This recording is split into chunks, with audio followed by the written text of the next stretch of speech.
Real Madrid အနေနဲ့လက်ရှိရာသီကအောင်မြင်မှုမရရှိခဲ့တာကြောင့်မလို့အနာဂတ်အတွက်ကိုမှအရေးကြီးတဲ့ပြောင်းလဲမှုတွေလှုပ်ဆောင်ဖို့စီစဉ်နေကြပါတယ်။ကစားသမားဈေးကွက်အပြောင်းအလဲတွေကိုအထူးပြုဆိုင်စောင့်ကြည့်နေကြပြီးတော့အသင်းကိုလည်းအားပေးဖို့အတွက်စူးစမ်းမယ်လို့သတင်းတွေကပြန့်နှံ့နေတယ်။ Dean Wisen နဲ့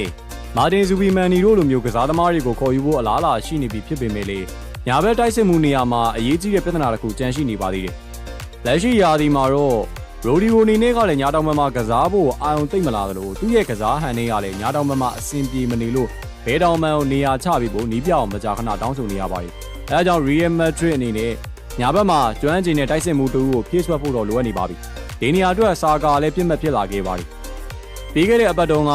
ဆန်ဒီယေဂိုဘာနီဗျူးမှာညာတောင်ဘက်နဲ့ဂိုးတွေသွင်းယူပြီးတော့ခြေစွမ်းပြခဲ့တဲ့အာဆင်နယ်စူပါစတာလီက Real Madrid အတွက်တော့မျက်စိကျစရာဖြစ်နေပါပြီ။ဒီနေရာမှာဘူကာအိုဆာကပါဝင်လာနိုင်တယ်။သူကအရင်ဘက်တုန်းကဘာနီဗျူးမှာအောင်မြင်စွာဂိုးတွေကိုသွင်းခဲ့ပြီးတော့ Real Madrid ရဲ့အခွင့်အရေးတွေကိုလည်းပြသပေးလိုက်ပါတယ်။အင်္ဂလန်ဘောလုံးသမားဟောင်းအိုဝင်ကလည်းအနာဂတ်နှစ်တွေအတွက်ဘူကာအိုဆာက Real Madrid ကိုပြောင်းရွှေ့သွားနိုင်တယ်လို့လည်းပြောဆိုနေခဲ့ပါတယ်။အဲဒီကိစ္စကိုအာဆင်နယ်ကမသိကြအောင်ဆောင်နေပေမဲ့ Real Madrid ကဆာကာရဲ့ခြေစွမ်းက Madrid မြေပေါ်မှာရှိသိနေရလို့ပြောဆိုလိုနေခဲ့ပါပြီ။ထပ်ပြီးတော့ကြားသိနေရတာကတော့ Real ကဆာကာကိုပေါင်တန်း140အထိကမ်းလှမ်းမှုတွေပြုလုပ်နေလို့ကြားသိရပါတယ်။အကယ်၍ဆာကာသာဂျေဇင်စုဝေးအသင်းစီကိုပြောင်းရွှေ့မှုလုပ်ခဲ့မယ်ဆိုရင်ဆာကာရဲ့နေရာကိုအစားထိုးဖို့အတွက်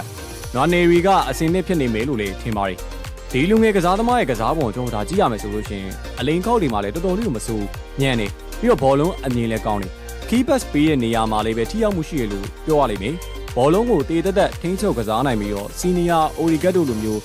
intelligent playmaker ပုံစံဘက်ကိုသွားနေရမလို့နွာနေရီကတော့အနာဂတ်ကကျောင်းနံပါတ်10ဖြစ်လာဖို့အလားအလာများနေပါတယ်။ပြီးတော့ ball control နဲ့ combo ရှာလည်းပဲသူ့အသက်အရွယ်မှာတော့အန်အောစရာလို့ပြောရလိမ့်မယ်။မိခေးရဒီတာကလည်းသူ့ကို slowly senior team နဲ့တိုးတက်လာအောင်လို့ handle လုပ်နေအောင်လည်းတွေ့နိုင်တယ်။ academy game တွေမှာ step ပေါက်နေရကြောင်းလိုအပ်မှုမလိုဘဲနဲ့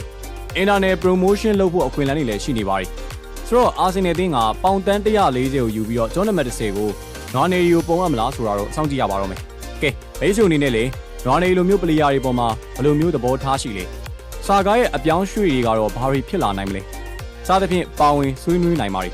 ။ Forever Gainer